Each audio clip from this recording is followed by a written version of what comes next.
welcome to EGC817 Abnormal Psychology, a course specifically designed to introduce you to the concept of abnormal psychology and how to recognize traits of abnormality in our clients, and most importantly, the methods that can be used to handle these maladaptive behaviors.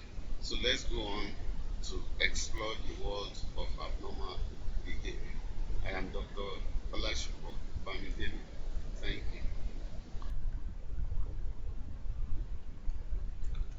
you. The following are the intended learning outcomes, ordinarily what we call the objectives of this lesson. After this lesson, you'll be able to explain the meaning of abnormal behavior, identify abnormality as a deviant behavior, and identify the discomfort nature of abnormality and relay abnormality as mental illness. There are so many ways of defining abnormality that we shall be looking at here. There are different perspectives for labeling a particular behavior as abnormal. Some of these are cultural relativism, gender relativism, unusualness, discomfort, mental illness, and maladaptiveness. Taking them one after the other, when we talk of cultural relativism, Africa has her own culture, and there are so many diverse forms of this culture varying from one country to the other. When you talk of Nigeria, there are various cultures that we have. So the position of the cultural relativism is that there are no universal standards or rules for labeling a particular behavior as abnormal.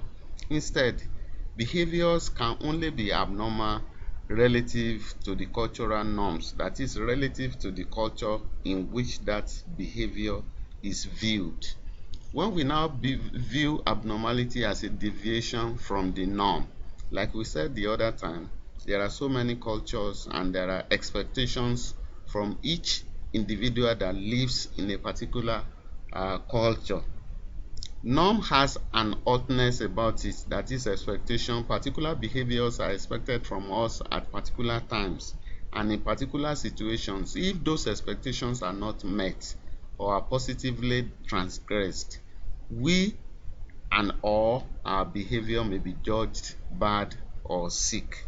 Depending on the culture, there are specific expectations, and this translates to what we call norms, things that are expected from citizens that live under such culture. Once an individual does not behave in the stretched out patterns of behavior, then a particular behavior that is manifested at that particular time can be viewed as abnormal. Then we talk of deviancy. Simply considering statistically rare behavior to be abnormal does not provide us with a solution to our problem of defining abnormality. What this one translates into is that there are some deviations from the norm that we talked about the other time. There are some set patterns of behavior in a particular society, but immediately such a behavior is not displayed by citizens, then we say such a citizen is deviant or has deviated from the set pattern of behavior.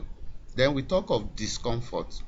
Every individual knows what is comfortable for him or her. If a particular behavior is not comfortable with the person that is exhibiting such a behavior, then we can say such behavior is abnormal. But once an individual is very comfortable with a particular behavior, it is out of point for us to view that behavior as abnormal, since the person that is exhibiting it is not feeling any discomfort. But we have to exercise a caveat here so that individuals will not hide under the comfort rule to break the norms of the society. Then we talk of maladaptiveness. The consensus among researchers and clinicians is that behaviors and feelings that are maladaptive are those that cause people to suffer distress and prevent them from functioning in their daily lives. Maladaptive behaviors are any word that starts with mal means that there is a negativity about such a word. So when we talk of maladaptiveness, we are talking of behaviors or things that can affect our being adaptive to a particular situation at a particular time. Then we talk of mental illness. This one implies that there is a clear identifiable physical process that is defiant from health and that leads to specific behaviors or symptoms. When we start talking about the perspectives of abnormal psychology, we look at the concept of the mental illness group championed by Hippocrates, who is the father of modern medicine. That is, any behavior that is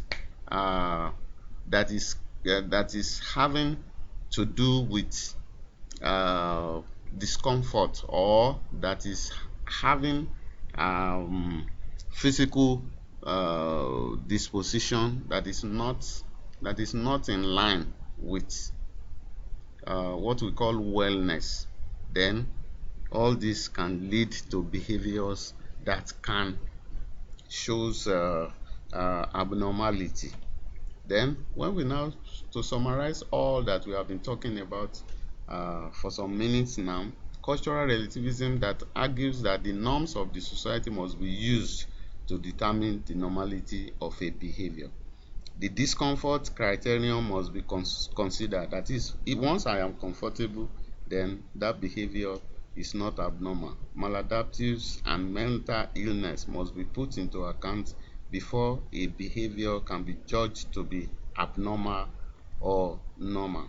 We have seen that there are different ways to define abnormal psychology. But what is of paramount importance is that whichever perspective that is followed, abnormal psychology is a branch of psychology that interferes with normal human functioning in an environment. Bye for now, ladies and gentlemen. My name remains Olasupo E. Bamdele. The email is obamdele@nam.edu.ng. God bless us all.